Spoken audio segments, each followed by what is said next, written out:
Esto es Cabildeo Hola, Digital. ¿qué tal amigos? Bienvenidos. Este es el programa de periodistas y en consecuencia estaremos conversando con Hernán Terrazas y con Rafael Archond. Ustedes ya lo conocen, periodistas de primera línea, y tenemos que analizar la situación en Bolivia. ¿Podrá Rodrigo con la Central Obrera Boliviana? Es la pregunta. Pero antes queremos hacer un preámbulo apasionante. Hay una revolución en Irán, va a caer el régimen de los ayatolás. ¿Qué impacto tiene esto en el mundo? ¿Qué rol juega Trump también en Irán? Y claro, tenemos que saltar inevitablemente a Venezuela porque parece que lo ocurrido allí es el punto de inflexión en América Latina. Bueno, con ese preámbulo empezamos. ¿Qué últimas novedades tienen de Irán? Hoy se cumplen 15 días de constantes movilizaciones. Rafael, ¿cae o no cae el régimen? Es difícil decirlo, Amalia, sobre todo teniendo los antecedentes de otras sublevaciones, de otras protestas que ha habido en el Medio Oriente. Hemos visto, por ejemplo, cómo transcurrió la primavera árabe hace más de una década. En general, los resultados fueron desalentadores, ¿no? Hubo efectivamente algunas dictaduras que cayeron. Estoy pensando en Túnez, en Marruecos. Y sin embargo, la tónica en general fue la guerra civil en el caso de Siria y la reconstitución del poder militar en el caso de Egipto. Si bien estoy hablando de los países árabes, Irán no es estrictamente un país árabe, es un país islámico, que tiene obviamente muchas conexiones con el mundo árabe, pero tiene otras características culturales, tiene otro idioma. También podría pensarse que en Irán hay pocas posibilidades realmente de que pueda surgir un régimen alternativo. Ya es casi medio siglo de aquella revolución, el 79, cuando pues el Shah cayera, ¿no es cierto?, a raíz justamente de una sublevación popular, también muy parecida a la que vemos, pero en ese momento gobernaba Carter, y Carter, podríamos decir, dejó caer a ese régimen, no lo ayudó porque realmente era muy difícil de defender. Y entonces se produjo la revolución islámica, la revolución iraní, y a partir de ahí, pues se estableció lo que se conoce en el análisis internacional como un régimen clerical, básicamente movido por la religión, por la parte, digamos, del Islam que se conoce como chiita. Y entonces lo que efectivamente hay es una revolución que establece el gobierno de los clérigos, el gobierno de los ayatolás, como tú decías, Amalia. Y entonces, bueno, eso le da una enorme legitimidad porque gobernar de la mano de la religión, pues sabemos, es muy rentable, es muy difícil de objetar porque hay un poder teológico por encima de la sociedad que tiene además un reconocimiento, en fin. Y entonces Irán está en esa difícil disyuntiva que también podría ser la de Ucrania, de pertenecer de alguna forma a estas maneras particulares de régimen despótico, autoritario, religioso, o que hubiese alguna conexión, algún puente, alguna vinculación con Occidente, ¿no? Y entonces lo hemos visto recientemente en la rebelión que hubo de las mujeres en Irán, me parece que fue en 2022, a raíz justamente de un arresto de una mujer que fue acusada de no portar el velo, y a partir de ahí una rebelión, digamos así, de muchos sectores de la sociedad iraní que quieren tener algunos elementos de la cultura occidental en su vida cotidiana, ¿no? Creo que la diferencia ahora es que esas mujeres se han unido también a otros muchos sectores y entonces ahora parece haber una mayor expansión, digamos, de las protestas, ¿no? Creo que esa es la característica un poco de esta ola que estamos en este momento comentando. Esta es la quinta oleada de protesta contra el régimen desde 1999 y claro, con lapsos más grandes. Primero una revuelta estudiantil, luego una revuelta por un fraude electoral. El 19, pues hubo un noviembre sangriento, todas fueron revueltas de muchos días, pero ahogadas en sangre. Y la de las mujeres, que no fueron solo mujeres, la del 22 de tal modo que es como un parto, ¿no? Que las contracciones se hacen cada vez más cortas. Pero ahora son 15 días, Rafael, que no es, me parece, una oleada de movilización común y corriente, porque hoy que empezó por la situación dramática de la economía, la moneda persa está en 1.400.000 reales por dólar. Ha empezado en el sector comercial clásico, casi es una postal turística en el bazar de Teherán, por la situación económica tan grave, pero ahora la consigna es mueran los ayatolas, abajo el régimen, ¿verdad? Y claro, lo que no hay es un viso de división en el ejército, en las fuerzas llamadas revolucionarias, y todavía el régimen se muestra monolítico para enfrentar semejante oleada. Hernán, ¿tú qué piensas? Yo creo que todas estas movilizaciones en Irán hay que considerarlas en un escenario donde influyen varios factores nuevos comparados con los que ocurrían hace algunos años en todos los movimientos a los que hacía referencia Amalia y Rafael. El factor Trump me parece que es un factor determinante que va a comenzar a influir de manera decisiva. No hay que olvidar que ahora hay una presencia del otro lado, que es la del hijo del Shah, Reza Pahlavi, que está comenzando a jugar un papel como un actor político influyente en la zona. Por otro lado, está la debilidad del régimen, que tiene que ver con esta corta guerra de 6-7 días que ocurrió hace algunos meses, cuando se demostró de manera contundente la fragilidad del sistema de defensa iraní frente a un ataque relámpago de las fuerzas de Estados Unidos y de Israel.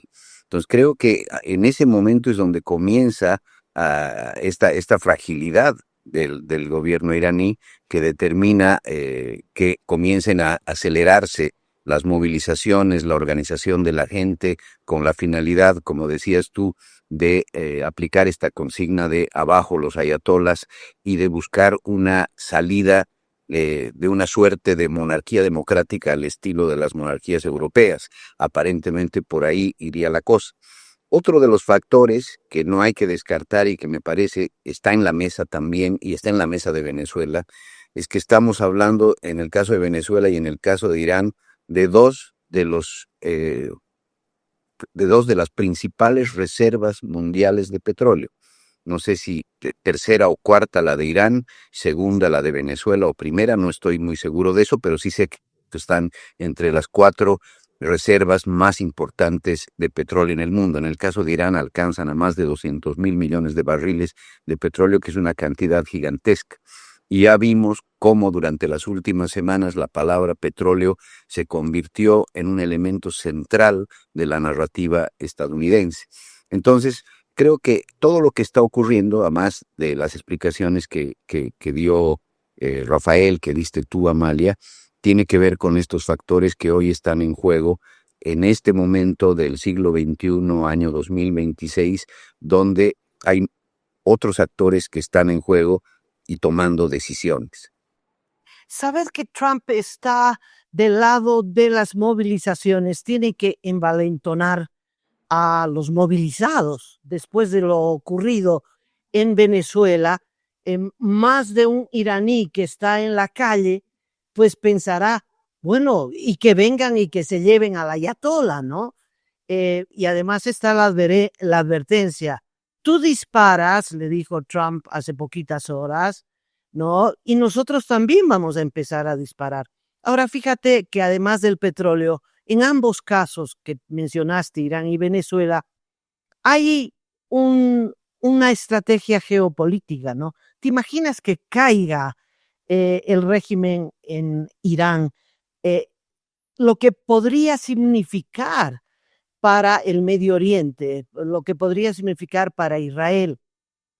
Se acaba de cuajo el financiamiento a las organizaciones terroristas, Hezbollah, Hamas, etcétera, etcétera.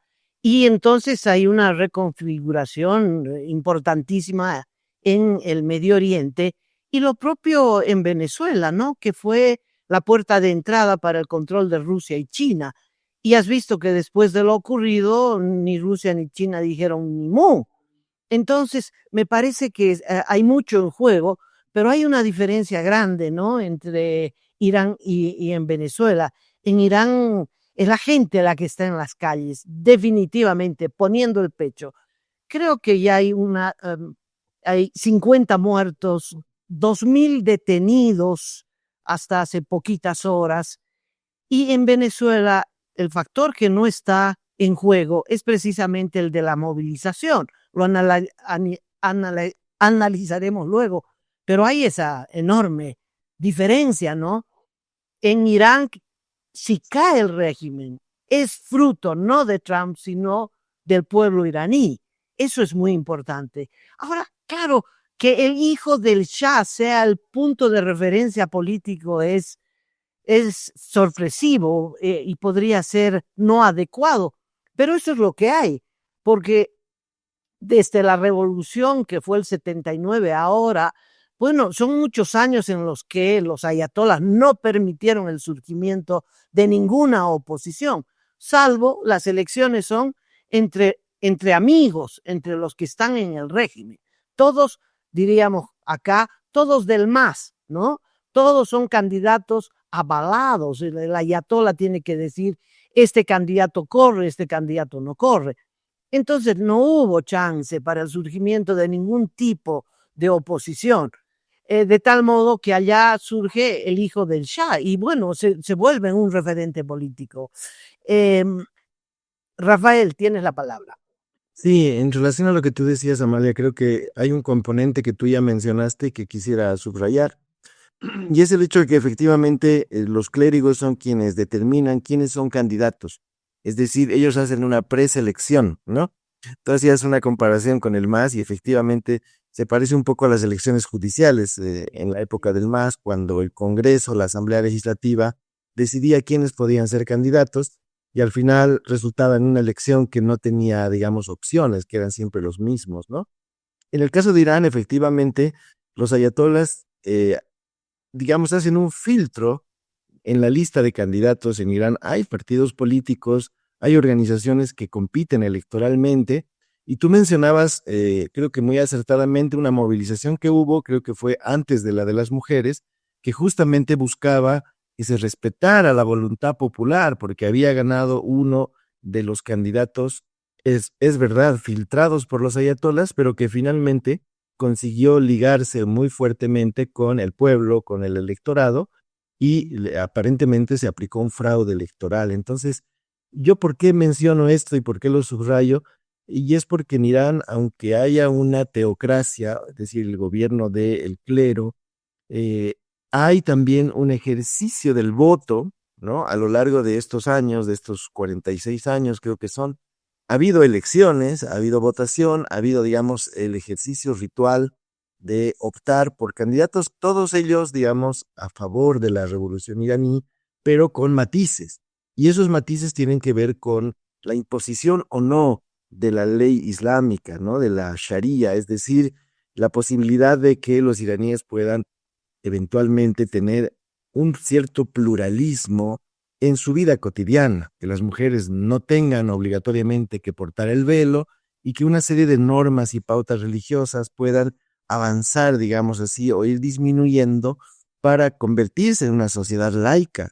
Creo que de alguna manera en el Medio Oriente así están las cosas, no es izquierda contra derecha, ¿no?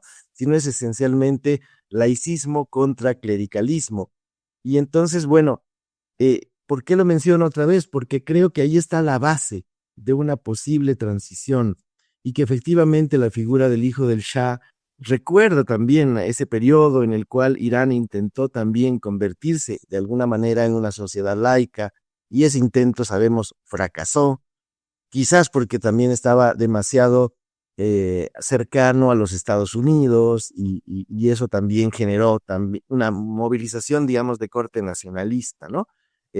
Creo que de alguna forma en Irán hay ciertas condiciones, incluso mejor que quizás Venezuela, para una transición hacia una democracia de nuevo tipo, donde coexistan, digamos, estas fuertes tradiciones religiosas, pero también puede existir posibilidad de tener una vida donde el Estado y la religión puedan tener ámbitos separados y pueda haber un nuevo tipo, digamos, también de convivencia social. Hernán, Un papel determinante y es el Internet y la forma en que las sociedades están expuestas a una información que no necesariamente es la interna. Es decir, los regímenes que creían que podían cerrar las puertas y cerrar los países a la información del mundo ya no existen. En casi todos los casos la apertura es forzada a través de las redes y por lo tanto la gente accede a esa información de múltiples fuentes. Y esto determina también que en el momento en que se produce la corta guerra a la que hacía referencia y donde se ven las vulnerabilidades del régimen y donde se acaba esta historia de un supuesto poderío nuclear de Irán que le permitía navegar en el ámbito global con cierto recelo respecto de sus vecinos, se desmorona y la gente ve al régimen ya desnudo y con la posibilidad de que aliados externos a las movilizaciones internas que buscaban una mayor apertura del régimen puedan intervenir, si no directamente, por lo menos de manera indirecta. Y creo que eso es lo que ha venido ocurriendo en el transcurso de los últimos meses. La gente ha salido a las calles con una convicción diferente, la de que no están ante un gobierno ni ante un régimen que tenga todos los poderes, sino ante un régimen que ha mostrado sus fragilidades y que a nivel internacional ya no es esa referencia de poderío nuclear que en algún momento era. El enemigo principal de Irán prácticamente lo arrodilló militarmente hace algunos meses y también Estados Unidos. Esos son aspectos que juegan a la hora en que la gente adopta decisiones o se inclina y sale masivamente a las calles porque sabe que tiene una defensa por fuera. Mencionabas tú que ya Trump habló de que si siguen disparando, él también va a disparar. Eso la gente lo sabe. Por lo tanto, se lanza a las calles con una perspectiva diferente a la inmolación. Ya no es solamente lanzarse a las calles para ver qué va a pasar, sino es lanzarse a las calles a sabiendas de que van a contar con apoyos contundentes como los que pueden representar el apoyo de Estados Unidos. ahora,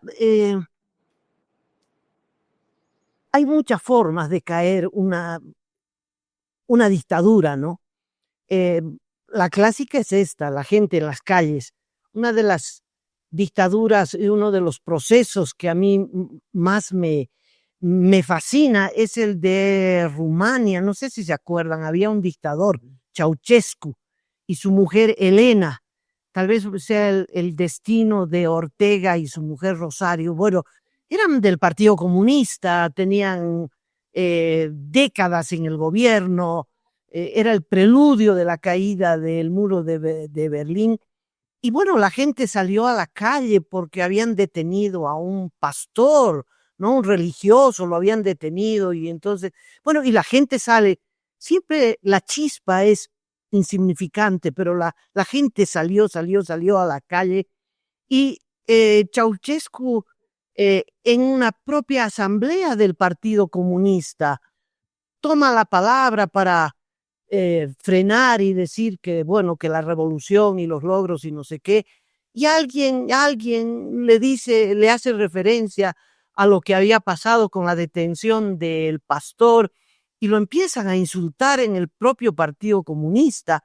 Y esto, bueno, desata una revolución, es decir, lo que estamos viendo en Irán, en Rumania, ¿verdad? Y esa movilización logra la división, más que la división, que las Fuerzas Armadas se pasen al bando revolucionario y de la gente, que creo que es un factor determinante en todas las caídas de las dictaduras. Hay un papel esencial en la división de las Fuerzas Armadas, ¿no?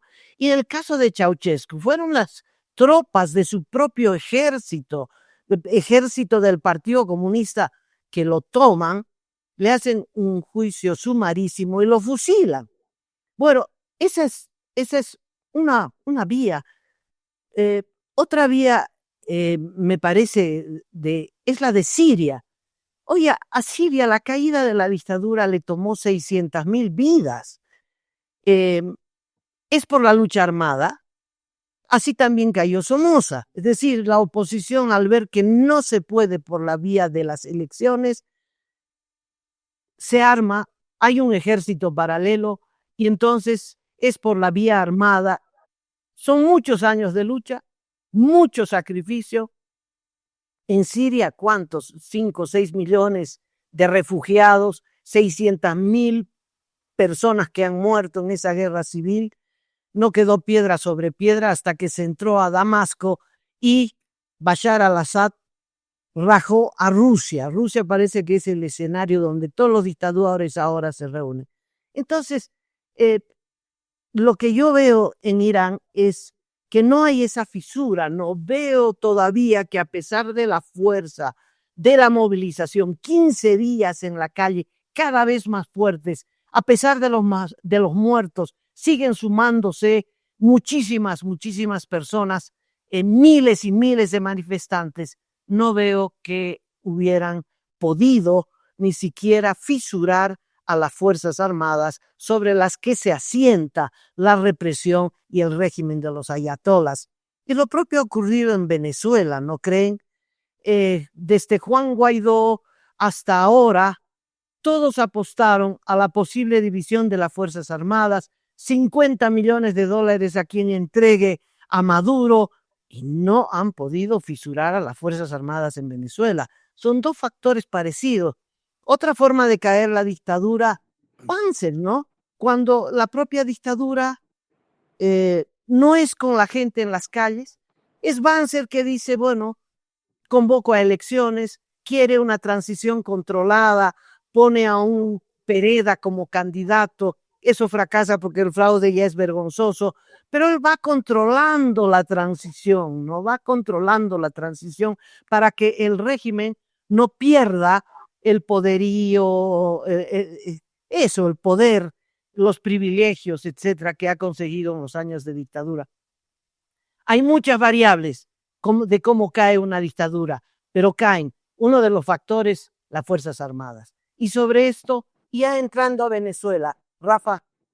Sí, yo creo que es muy interesante el panorama que tú has planteado, Amalia, sobre cómo pueden, digamos, producirse los quiebres de un régimen, ¿no?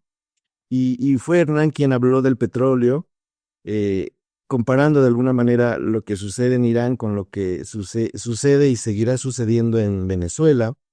Yo creo que el petróleo, de alguna manera, construye un tipo de economía que es muy, digamos, proclive a caer en un sistema autoritario, en un sistema vertical. Porque el petróleo es un tipo de riqueza que está esencialmente concentrada en muy pocas manos. Es decir, cualquier economía petrolera siempre va a generar una pirámide de poder, una acumulación de riqueza en la cúspide y una enorme dificultad para hacer que esa riqueza pueda trascender a otros sectores de la sociedad. Es decir, una economía petrolera no genera, digamos, una base ancha de creación de riqueza que pueda generar niveles no solo de distribución del poder económico, sino también del poder político, ¿no? Y creo que en Venezuela, antes incluso de Chávez, esta era la realidad, y también podemos decir lo mismo de Irán.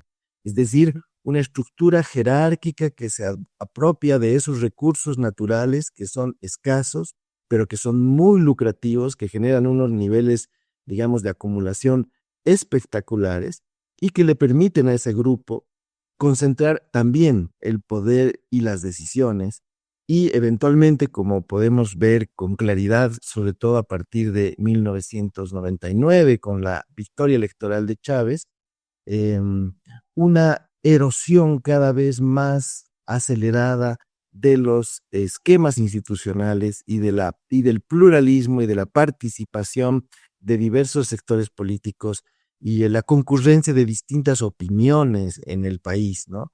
Lo que ha habido en Venezuela en estos años ha sido una, una erosión, un socavamiento cada vez más terrible, cada vez más implacable, digamos así, del pluralismo, de la diferencia de opiniones, y creo que la captura de Maduro, su expulsión a Brooklyn, su presentación ante un tribunal, ha abierto una pequeñísima rendija para que esto vaya a cambiar de alguna manera. El hecho de que los presos políticos estén comenzando a ser liberados, aunque a una lentitud también desesperante, ¿no? Porque se habla de que hay más de 800 y hasta el momento yo he visto salir de la cárcel solamente a 8, pero ya genera la sensación de que quien piensa diferente al régimen, en este caso de Delcy Rodríguez, puede caminar libremente por las calles. Se me ocurre que el próximo paso será el retorno de las dos principales figuras de la oposición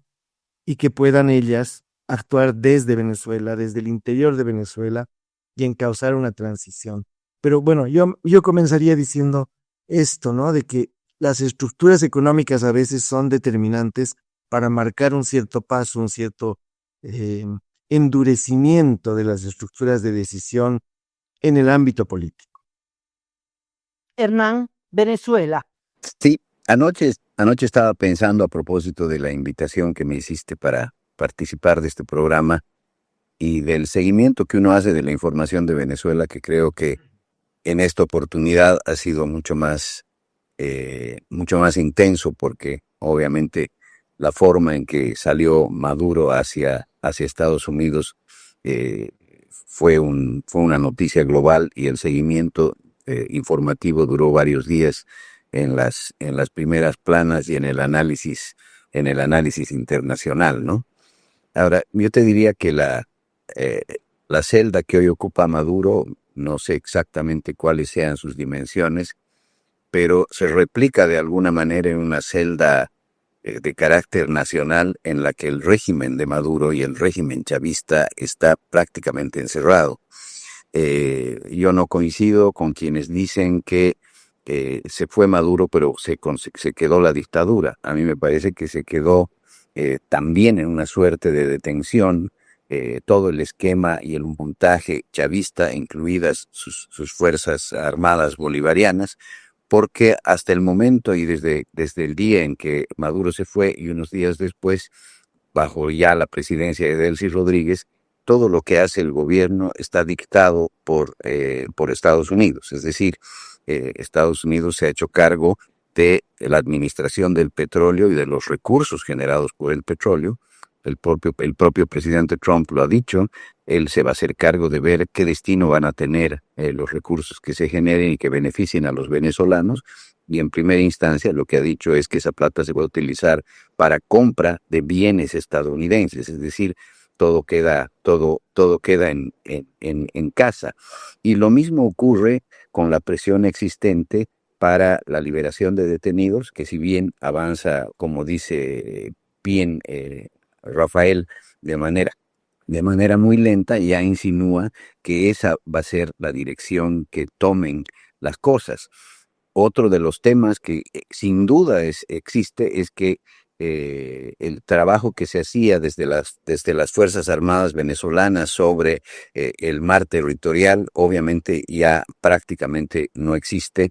Ya hemos visto cómo en los últimos meses han habido estos ataques relámpago a lanchas que supuestamente llevaban drogas y que fueron el preanuncio de lo que vendría después en la intervención de Estados Unidos. Probablemente ahora la Marina estadounidense tenga un control absoluto sobre el mar territorial, venezolano, y en esa medida obviamente todo lo que tenía que ver con aparente exportación de drogas u otro tipo de actividades ilícitas en Venezuela ya no está prosperando. Es decir, se está asfixiando al régimen por dentro, lo están dejando sin los recursos, sin los insumos que le permitían estar fortalecido. Y además similar al caso de Irán, hay un debilitamiento que implica el fortalecimiento también de la sociedad civil. Es decir, yo creo que sí hubo movilizaciones en el pasado y masivas, importantes en el caso de Venezuela, y la movilización más grande que hubo fue la movilización del voto que le dio sin duda una victoria a Edmundo González, y que eso es lo que está en juego hoy. Fueron unas elecciones desconocidas donde el perdedor, claro, perdedor, se hizo de una victoria con la manipulación, no solo de los resultados, sino de la intervención de la Corte de Justicia, etcétera, etcétera. Entonces, yo creo que ese es el momento que está viviendo Venezuela. No hay un régimen fuerte en absoluto. Delcy Rodríguez encabeza un régimen que está en una suerte de detención, insisto, y que obedece y que hace las cosas en función de lo que le dicen que haga. Tiene una función interesante que ha limitado la posibilidad de diría yo, de una reacción negativa por parte de las milicias chavistas o de las propias Fuerzas Armadas, que podría haber determinado y precipitado un conflicto de mayor envergadura, con mayor costo en vidas, si es que las cosas se daban de esa manera.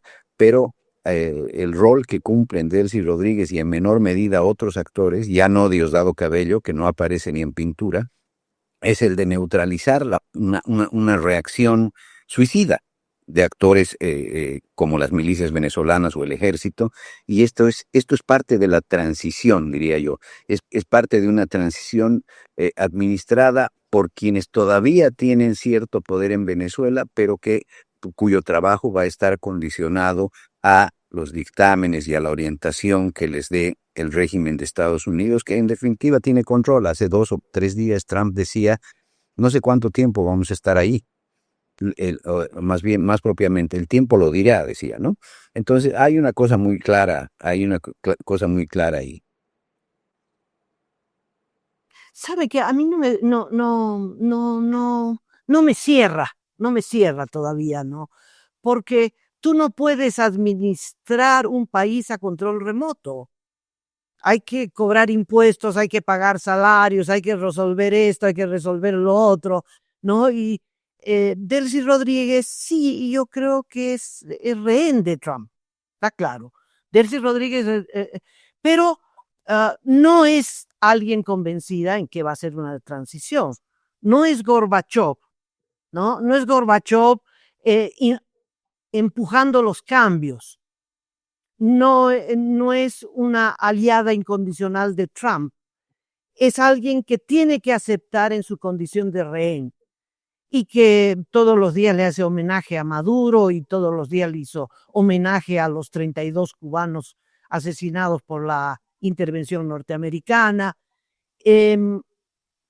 Otra cosa es si habría alguien que era lo que se esperaba, ¿no? Un militar o que después del fraude electoral el pueblo venezolano se hubiera levantado en una insurrección imparable como lo que está pasando en Irán y que no solo hace movilizaciones los sábados, sino que se planta en la calle, pone el pecho y no para hasta luchar en contra del fraude electoral, que es lo que hicimos el 19 en la Revolución de las Pititas. No, acá no, se levantó las manos muy pronto y no hay en Venezuela, no hay la gente en la calle, es decir, cuando tú ves gente en la calle son los chavistas que están buscando a quién matar porque están fusil en el hombro recorriendo las calles y reprimiendo y la gente se ha guarecido en sus casas. Si sales a comprar algo, aquellos que tienen plata, y luego están esperando a ver qué pasa. Es esa gran pregunta, a ver qué pasa. No veo, ¿verdad?, que Trump desde Washington pueda administrar una transición, ¿no? Y el desprecio tan terrible que tiene frente a María Corina Machado y Edmundo González, es evidente que ellos no jugarán, ellos solo podían entrar a Palacio de Gobierno, fruto de una insurrección, respaldados por el resultado electoral, pero ahora no van a entrar porque ni Trump los quiere, ni hay una insurrección. Entonces, puede ser, ¿no?, que ocurra una transición más lenta, ¿verdad?, con rehenes de gobierno, pero muy lenta, Hernán, muy, muy lenta. Eh, yo creo que Trump ha logrado pisar fuerte en Venezuela y eso le hace pisar fuerte en todo nuestro continente. Y no hay más rusos, no hay más padorío. Lo que puede caer antes es Cuba, ¿sabes? Es Cuba. Eso me parece, porque bueno, ahora sin petróleo, eh, es un náufrago, es una isla que está en naufragio. No sé qué dicen. Yo quería agregar algo ahí en el análisis. Me parece que lo que Trump ha aportado, digamos, en este año, ¿no? Porque apenas lleva un año en su segundo mandato y tantas cosas han cambiado. No hemos parado de hablar acerca de él en todo este tiempo. Creo que lo que él ha aportado es una dosis enorme de realismo, ¿no? Creo que esa es la palabra esencial, digamos, para entender lo que está pasando.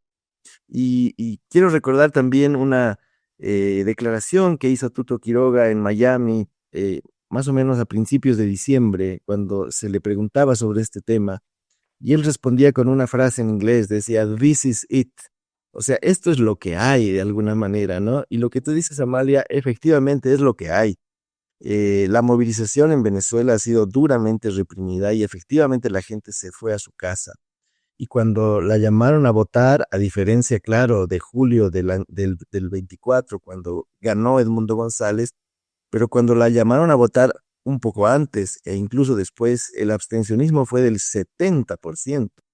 Es decir, en general la conducta del pueblo venezolano ha sido la de movilizarse, luego ver la ferocidad con la que se reprimían esas movilizaciones, tomar buenos recaudos, ¿no? Protegerse y en muchos casos irse de Venezuela, ¿no? Apartarse, digamos así, de esa realidad y buscar una solución más bien familiar, más bien individual para cada una de las vidas, ¿no? Que entra en conflicto con esta situación.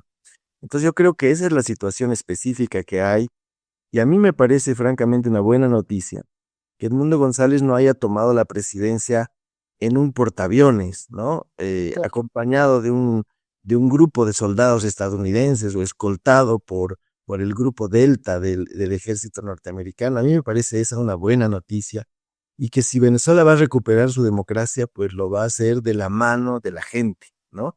Y bueno, un elemento fundamental para que eso suceda es eventualmente el cierre del helicoide.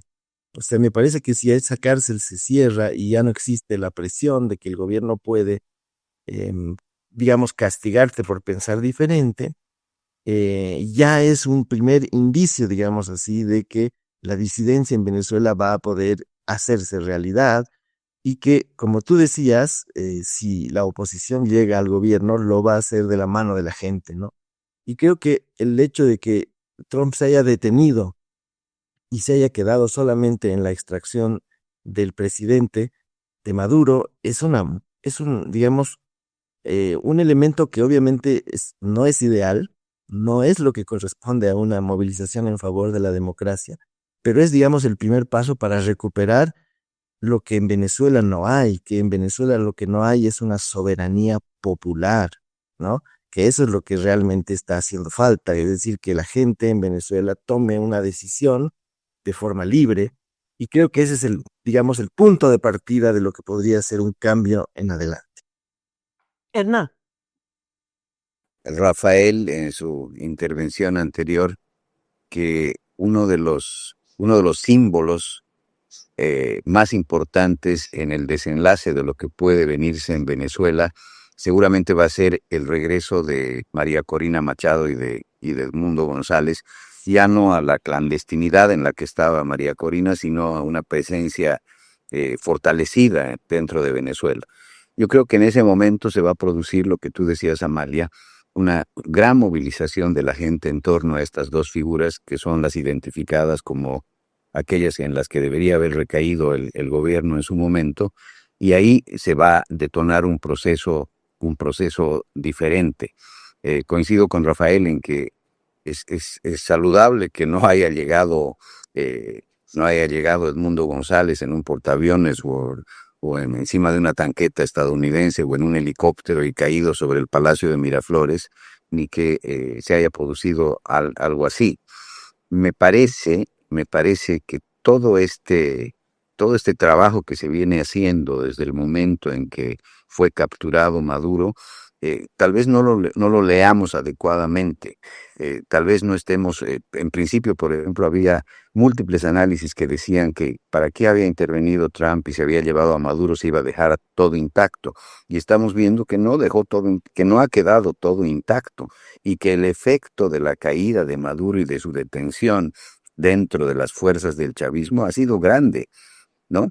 Ya hay si no una orden de captura, hay un proceso en contra de Diosdado Cabello, que era otra de las cabezas fuertes y de la línea dura del régimen. Varios detenidos decían que los obligaban a escuchar discursos o intervenciones de Diosdado Cabello en prisión. En fin, ese señor, ese personaje tampoco forma parte de esa estructura. Es decir, están apareciendo dentro del esquema chavista, está apareciendo una dirigencia, si no más, qué sé yo, si no más débil, por lo menos convertida ya en rehén, muestra menos fortaleza de la que tenía en el pasado.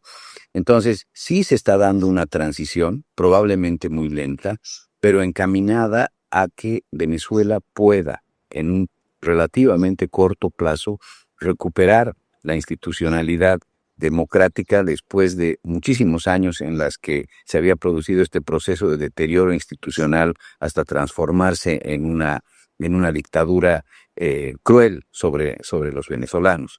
Entonces, probablemente no hayamos leído adecuadamente cómo se está actuando, tanto desde la oposición venezolana que ha estado en el exilio o en la clandestinidad durante los últimos años, a diferencia de lo que ha ocurrido en Bolivia, ¿no? En Bolivia, cuando tú decías que había protestas en 2019 y la gente salía a las calles, ninguno de los líderes importantes de la oposición boliviana ha estado preso o perseguido nunca, salvo con temas judiciales, etcétera, pero ninguno ha sido detenido ni capturado. No hemos visto a Tuto Quiroga en la clandestinidad, ni a Carlos Mesa en la clandestinidad, ni a Samuel Doria Medina en la clandestinidad, nunca. O sea, había una situación completamente diferente en Bolivia a la que tenía lugar en Venezuela. Entonces, parecería que la situación en Venezuela demandaba una transición administrada parcialmente por quienes hasta ahora habían detentado el poder y que eran los únicos que podían neutralizar reacciones negativas, reacciones violentas que pudieran afectar precisamente esa transición y crear un escenario de derramamiento de sangre inútil, porque de todas maneras las cosas iban a darse en la dirección democrática que el pueblo venezolano estaba buscando. Entonces, yo creo que vamos en esa dirección. Soy menos optimista, Hernán, soy menos optimista. Es difícil pensar una transición desde arriba en ausencia de un pueblo movilizado, pero veremos qué dicen los acontecimientos. Entro de lleno a la situación local. Nuestra transición ha sido pura y simple, vía elecciones. Pero tuvo ese gran antecedente que fue la revolución de las pititas, que hizo huir a Evo Morales, que era el proyecto dictatorial en Bolivia. Era un proyecto, era un gobierno autocrático, pero la revolución de las pititas lo hizo correr. Pero es evidente que el masismo no había sido derrotado, de tal modo que el gobierno de Arce Catacora era imprescindible para que el proceso de desgaste del MAS llegue a su culminación, se divida el MAS y pueda dar paso a un triunfo electoral que aparentemente es el fin de un ciclo. Digo aparentemente porque de repente las fuerzas, las bases del MAS, ahora aglutinadas en la COP, están en la calle, están en el bloqueo. El pretexto es evidente, que es el levantamiento de la subvención a los carburantes, pero es el masismo el que está en las calles, que ha perdido en las elecciones. Son sectores que han votado por Rodrigo Paz y Herman Lara, pensando que Edman Lara y esta opción fueron la oposición a Tuto Quiroga, que era el enemigo principal en el proceso electoral, y pensando que iban a convertir al gobierno de Rodrigo y Edman Lara en una continuidad del masismo. Por eso algunos dicen, ¿por qué te opones al decreto 5503? Porque no nos han consultado, es que ¿no? Era el proceso, era la lógica, no nos han consultado. Consultar quiere decir, yo hago esto, pero te doy esto. El tiempo de los privilegios, etcétera. Y bueno, ahora la guerra es frontal. ¿Quién va a ganar? ¿Rodrigo podrá con la COP masista? ¿Cómo la ven? Por favor, Rafael. Yo creo que un elemento central, Amalia, que no se ha considerado mucho, es la correlación de fuerzas dentro de la Asamblea Legislativa Plurinacional. Creo que el gran peligro que existía sobre el plan de estabilización, el plan de retirada de la subvención y el hecho de encarar la crisis económica estaba precisamente afincado en esta pregunta de quién finalmente tenía la mayoría en la Asamblea Legislativa. Y creo que había un temor muy fundado de que, por ejemplo, una gran parte de la bancada del PDC pudiera convertirse en la bancada de Edman Lara, siendo que él, como presidente nato del Congreso, tenía, digamos, un acceso cotidiano, podríamos decir, a la actividad del legislativo. Pero creo que la elección en diciembre de los vocales del Tribunal Supremo Electoral demostró que Lara no llega ni siquiera a tener 25 parlamentarios, ¿no? Los candidatos que Lara propuso en esa elección lograron apenas 24, 25 votos, y quedó claro que la mayor parte de la bancada del PDC se mantiene del lado de Rodrigo Paz, ¿no?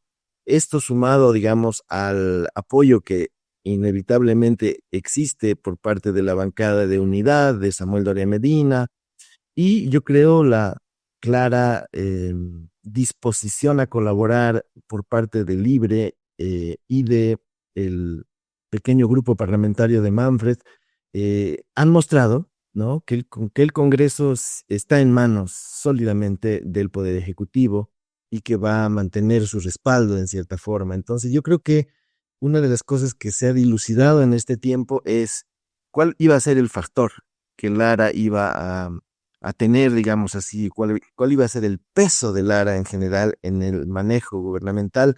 Creo que Lara hoy está siendo ignorado de forma inteligente, nadie casi ya comenta lo que Lara dice y ya parece de alguna manera un ruido en medio de la discusión sobre el tema de la subvención de los hidrocarburos.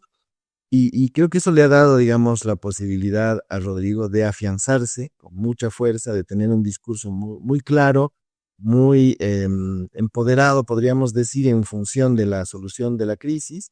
Y creo que ese ha sido de alguna manera el elemento que alivia este transitar tan difícil, ¿no? Al que tú mencionabas, Amalia, ante la posibilidad de que resurja, digamos así, una movilización social de la mano de Evo Morales en coordinación con el vicepresidente. La movilización de la COP empezó, yo creo, depreciada. Creo que eran 6 bloqueos, hoy hay más de 50 puntos de bloqueo y la guerra ya es abierta. No había forma de dialogar, ¿no? Porque acá no se está tratando un pliego petitorio, sino se está tratando la esencia del gobierno de Paz Pereira. ¿Levanta las subvenciones o no levanta? Levantó las subvenciones, se sabía que iba a haber reacción, se sabía que no iba a ser fácil, y lo que quiere ahora la COP, representando a un sector oligárquico de la clase obrera y representando pues el resabio del masismo, ¿no? La parte del régimen anterior que no ha muerto, usando los términos de la Revolución Francesa, ¿no? Esperan la restauración y bueno, salen al bloqueo, pero puede ser muy significativo, puede ser muy significativo. La pregunta es, en ese ambiente van a debilitar al gobierno. ¿Podrá la COP tumbar al gobierno, que es la expectativa? Y Evo Morales está apurado porque ha llegado la DEA. Y entonces Evo Morales sí quisiera de una vez por todas tumbar a Rodrigo y está apoyando con todo, con todo. Parecería que esta es la batalla final, que la batalla final no se la dio en agosto en las elecciones, sino que ese fue el preámbulo, el de las urnas, y que la batalla final está ahora en las carreteras. ¿Qué dices, Hernán? Sí, yo coincido contigo en que hubo una batalla, una primera batalla en las urnas y hay esta suerte de segunda batalla en las calles que no se esperaba que tuviera esta dimensión. Como bien dices, las primeras movilizaciones de la COP no parecían tener la fuerza que han acumulado hasta hoy. Yo no creo que la COP sea lo que está fuerte, sino que el movimiento popular y el movimiento sindical no le quedaba otro instrumento para expresarse y para movilizarse si no era la Central Obrera Boliviana, toda vez que ya el movimiento al socialismo como partido prácticamente ha desaparecido y mucho más como representación política parlamentaria, que no tiene más de 12 representantes en la asamblea. Por lo tanto, solo les quedaba la Central Obrera, una Central Obrera ya no en manos de Huarachi, sino en manos ahora de Argollo, que pudiera hacerle frente al gobierno. Yo creo que ahora el gobierno está ante la puerta que divide el gobernar del no gobernar. Es decir, si prospera en su decisión de levantar el subsidio a los hidrocarburos, que me parece irreversible y es digamos, el eje más importante dentro del decreto 5503, aunque deba resignar otros puntos, ya va a tener, digamos, la fortaleza suficiente como para continuar aplicando las medidas que tiene previsto aplicar para superar el momento de crisis que vive el país. En ese sentido es una batalla crucial para el gobierno y también es una batalla crucial para el movimiento popular, que tiene estos añadidos que mencionaba Amalia que no dejan de ser importantes. Evo atemorizado por la presencia de la DEA, incluso se hace sobrevolar un helicóptero donde aparentemente había gente de la DEA en la zona en la que está refugiado Evo Morales. Varios de los ministros del anterior régimen acosados o detenidos, como ha ocurrido con Edgar Montaño, que era un poco el cajero del gobierno de Luis Arce, los hijos del expresidente Arce perseguidos, y él mismo detenido, el hijo del presidente Arce, que había comprado inexplicablemente un inmueble, entre muchas otras cosas, por $450,000, con menos de 30 años de edad. En fin, de dónde habrá sacado el dinero nadie sabe, él tampoco lo supo explicar. En fin, hay una serie de cosas que están empezando a evidenciarse de lo que ocurrió en el pasado, que obviamente inquietan a quienes fueron protagonistas en ese momento y que seguramente hoy están utilizando todos los recursos de los que disponen para alentar esta movilización de la COP. Yo creo que sin plata esta movilización no tendría éxito. Una movilización con 57 puntos de bloqueo a nivel nacional y que dure ya más de 15 días necesita de mucho combustible, y ese combustible es plata. Entonces el origen de ese dinero es lo que es interesante de observar. Insisto, para mí este es el momento en que el gobierno prospera, gobierna, ejecuta lo que tiene pensado hacer y Bolivia comienza a encaminarse a la salida de la crisis, o nos metemos en un estancamiento, en un bucle sin salida, con enormes dificultades y dando un paso hacia atrás. Este es un momento en ese sentido crucial para la gestión de Rodrigo Paz. Es una gestión que está en el amanecer, no tiene más de 2 meses, con poca experiencia en el manejo de situaciones críticas como la que estamos viendo, con dificultades para encararla frente a la arremetida de la COP y de otros intereses que rodean al organismo sindical. Entonces, estamos viendo esa pulseta compleja que sorprende a un gobierno que estaba iniciando, que no viene de un gran partido, que no tiene una estructura nacional importante. No es el gobierno de Víctor Paz negociando con la COP, con una estructura como la del Movimiento Nacionalista Revolucionario, una estructura nacional. Este es un este es un gobierno que no tiene una gran estructura nacional. La Democracia Cristiana no es un partido, era un partido que había sobrevivido con un 3% de votación y que era el vehículo, más que un partido, era un vehículo para participar en elecciones. Entonces, todos esos elementos están jugando a la hora de buscarse un desenlace de la situación actual que está viviendo el país. A mí lo que me llama la atención es que aún habiendo decidido revisar o eliminar o abrogar por lo menos de 15 a 17 artículos del decreto 5503 que podían ser tratados posteriormente en la Asamblea Legislativa Plurinacional y en una primera instancia con la aceptación de la propia Central Obrera Boliviana de que se eliminen la subvención a los hidrocarburos, hoy estemos volviendo al principio del conflicto donde la demanda central se convierte en la abrogación total del decreto, lo cual supondría que se abrogue también el tema de la subvención, lo cual sí podría poner en un serio aprieto al gobierno. Eso es algo en lo que el gobierno no puede transar si no es a riesgo de eliminar sus posibilidades de ejercer realmente la gestión.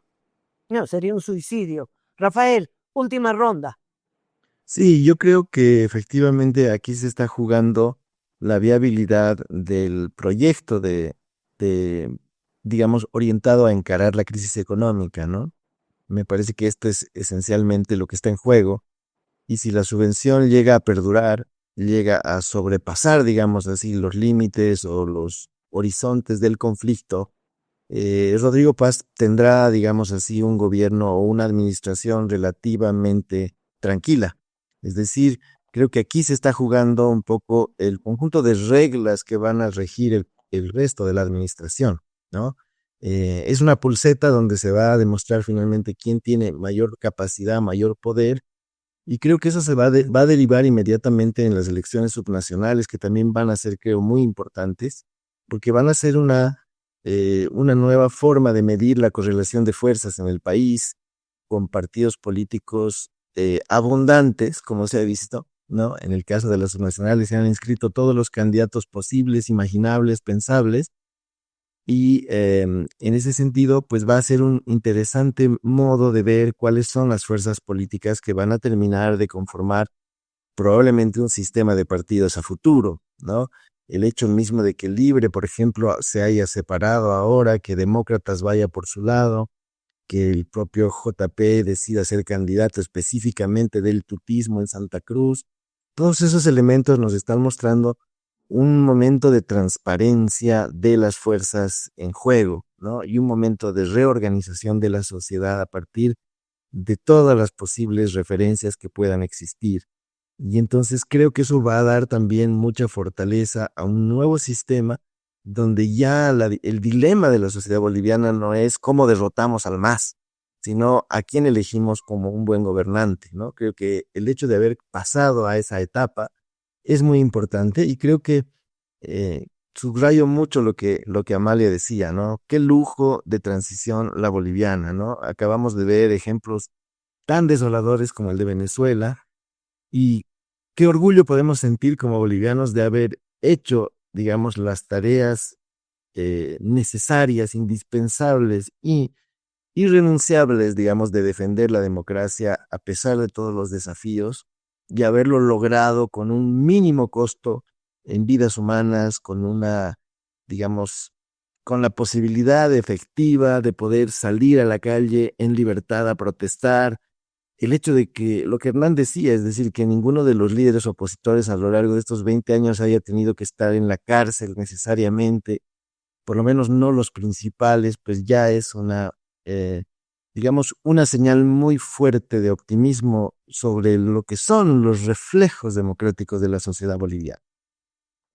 Ojo, creo que hay que aclarar, sí, los líderes de la oposición, no todos, sí estuvieron en la cárcel y la pasaron muy mal. Camacho, Janine Áñez, Marco Antonio Pumari, y bueno, y son más de 200, ¿no? En la revancha a propósito de la revolución de las pititas. O sea, tampoco es que fue una taza de leche, muchachos. No, acá hubo una represión y hubo enormes limitaciones para las movilizaciones, ¿no? Se aplicó palo, más de un periodista le han roto la cabeza, no solo las cámaras, en fin, no fue fácil. Lo que quiero decir para cerrar es que ese proceso de transición no ha terminado y que se va a jugar en las calles. Me parece que el gobierno cometió el error de encarar un proceso de negociación como si fuera un gobierno normal, en un periodo normal, en una situación normal, con una COP normal, cuando nada era normal, ¿no? La COP que asumió con objetivos políticos, claro. Quiero abrogar el decreto. Significa, quiero anular tu capacidad de gobernar, ¿sí? Y si anulo tu capacidad de gobernar, ya estás en mi bolsillo. Ya a partir de ahí, ya empiezo otra vez a reorganizar el MAS y me alisto a recuperar el gobierno. Por favor, a ver, ustedes corríjanme. Cuando Paz Estenssoro aplicó el 21060, aplicó el decreto y tomó presos a todos los de la COP. No digo Juan, me refiero a Juan Lechín Oquendo, ven, vamos a negociar el 21060. Nunca Estenssoro puso a discusión el 21060, ¿no? Aplico el 21060, sé que va a haber una reacción brutal, tomo presos a todos y no eran cualquier dirigente, por Dios, no era Argollo, no, era Juan Lechín Oquendo, confinados a Puerto Rico, y aplico el 21060. Acá el que gobierna soy yo. Bueno, eso es lo que no hizo Rodrigo, ¿no?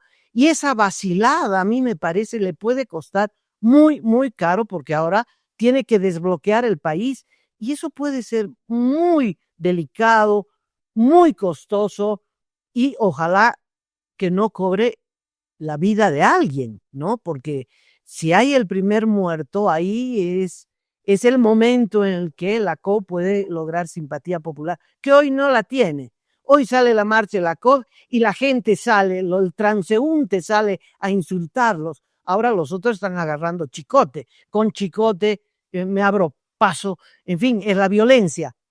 Pero creo que coincidimos. Este es el momento en el que Rodrigo Paz dice, yo gobierno y se acabó el masismo, o no gobierno y abro las puertas para que el retorno del masismo.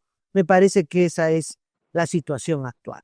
Bueno, chicos, nos vamos. Ha sido un gusto conversar. Seguimos pensando, procesando, juntando información para el próximo programa. Un abrazo a ustedes y hasta entonces. Gracias, Amalia. Feliz año. Feliz año a todos, sí. Feliz. Chao.